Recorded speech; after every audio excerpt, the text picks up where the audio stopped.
that is what the religion war had to be. And we are doing something different. We have set a law against it because God told us it is wrong. I mean, if God did tell us, nothing wrong with that. I have no problem with the whole thing is looking for the right way of life, the true way of life, the natural way of life. What makes us set the norms to realize that incest is wrong? How did we get it? Where did we know it from? Is it from this book, or is it from some incident that happened, or from our own way of life? We realize that we cannot live our life like that. Why? I don't know. Where did we get it from? Now, in this book, in the religious sect of things, it is written here that culture, it was there. But this is a religious book, and it's revealing the culture of another people. And that cultural person we are talking about was a religious man who had faith and believed in the same God that this book, this religious book presents. And this, he was revealing as something from culture and religiously acceptable by him.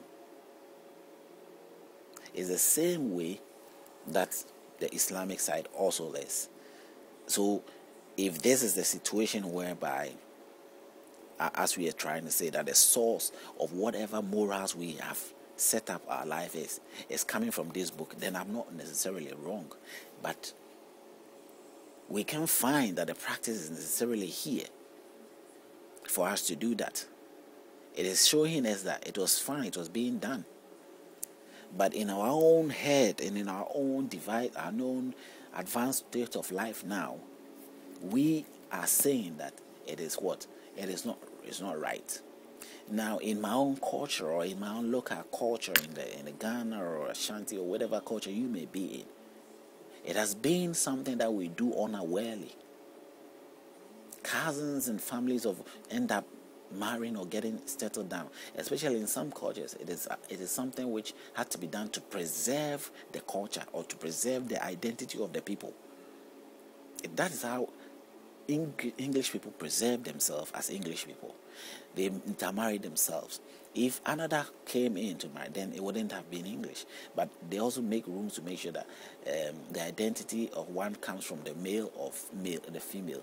That's how people normally come to realize, okay, he may marry outside this culture, but if the woman goes to marry outside, the children are still considered as having a strong, solid foundation that is based on this person's culture or that person's culture. But to able to identify a strong, unified body that hasn't got any mixed thing inside, they truly are the true identity of what they are.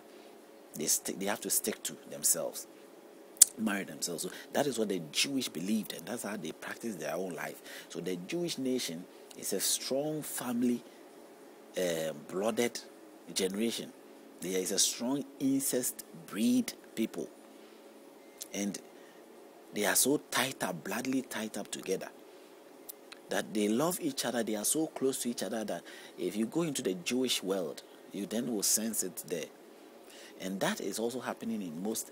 But as time goes, some people have grown out of that, and people have accepted how they can, embrace other cultures and blend together, still see ourselves as one. Even though this is being done, still people are splitting away. We are still having many, diverse, groups, coming up here and there. So it's something that we can really consider. But the thing that we think here is the Bible is suggesting something. Now, where did we get our idea of rejection from? In our own moral set of life, in our own. But why do we then not present what the book tells us? There are others who are practicing these things today. Now, would God accuse them that is wrong because we have chosen a different way of life? Now, according to the very beginning from this Bible, we say anything that we choose to do, God will say, okay, He will bless it for us. They say God put the animals before Adam, and Adam was naming them. Anything Adam say, he says, I'll call this monkey. God said, let it be so. I'll call this snake. He said, let it be so. Anything a man wants, God's allowed. He said, let it be. If you want to spend your life stealing, He will not interfere in your life. You want to kill, He will not interfere. Your responsibilities are there before you. They show that you will face the problems that you face. You go to take someone and he catch you. You think He will let you go free? No. He catches you. He'll punish you. You get this thing back. He frustrate you. He'll probably take your life. And so in our life, even up to today, if everyone who believes in God knows that God is there, but He has given the liberty to live a life and do what He wants to do, to function as He wants us to function. It doesn't mean He doesn't know what we are, how we should function, or how we will end up to look like. He knows everything. We believe that He knows everything. But if we present Him as if He doesn't know, if we present Him as if He has said or set a law against a certain way of life, then we are mistaking the laws of men with the laws of God. That is where we are trying to differentiate and pull things out. That there are things that men ourselves, we ourselves, grow to realize. If I'm bringing up my children up right now, I have to devise means that I can bring them up. I have to come up with ideas, feeble stories, whichever way possible, to keep them calm enough in that captive state so that I can bring them up to my view, what I will call good upbringing. Not necessarily their view, not something that, but I will hope that when they grow, they will accept what I did or what I do as a good thing. They will grow to sort of embrace or see that I put them through a channel that at the end of the day, I benefited them. I brought some good things to their life. They have benefited and appreciate me. That is what I hope for. It doesn't necessarily mean that my way of approach is the best or the normal thing. It's not to do with normal. Everybody has his own approach, and everybody's approach is normal. The human being has the ability to change colors. We are more in the state of a chameleon-like state. We change our views, we change our ways. Everybody has his own method and all that. But we believe that God knows all our ways. He knows everything. He knows all our ways. There is that ultimate power there who knows all our ways. Even our ways are something that He gave us the insight to go those ways. So whatever that person is, whatever the person is doing, you may have problem with that. But probably God Almighty has no problem. If He has a problem, that's why I said He can intervene. There are people who are going to do something terrible and the next minute they are dead. Nobody touched them, they just died. Boom. Nobody poisoned them, they just boom. We can say that maybe God didn't want that. God didn't want him to do that. Or maybe God, or maybe he just died. It's no God doing anything, he just died. Because others may going to do the same thing and God will have trouble with it. Yes, maybe that people would have to do, they were meant to do that. It may be stealing, it may be whatever that you may generally accuse, but that thing that they went out to do, maybe God wanted them to do. You'll be surprised, amazed to know that you consider certain things stealing, but to God it is not stealing. He made that person take that thing away from you. Well, how about that? So if you put God into the equation, we have to analyze things well. We have to allow God to be God. That is one basic way that let us discover who the God is and who our God is and know who God is.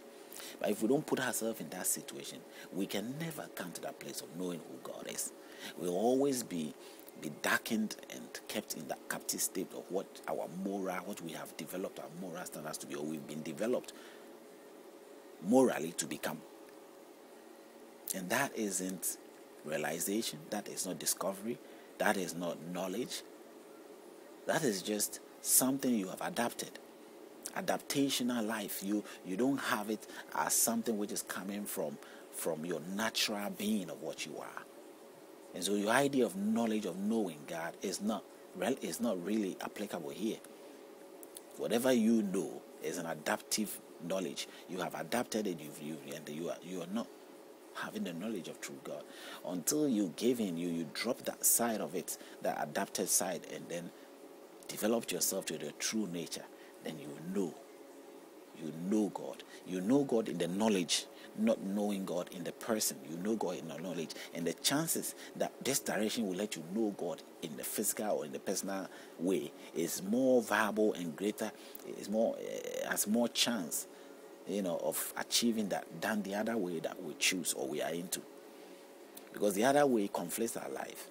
You can see people talk about righteousness and condemning a lot of things, and trust me, they have no right in their own personal life to even be in that situation of condemning other people, because their life is wretched and ragged and rude and all sort of things they are.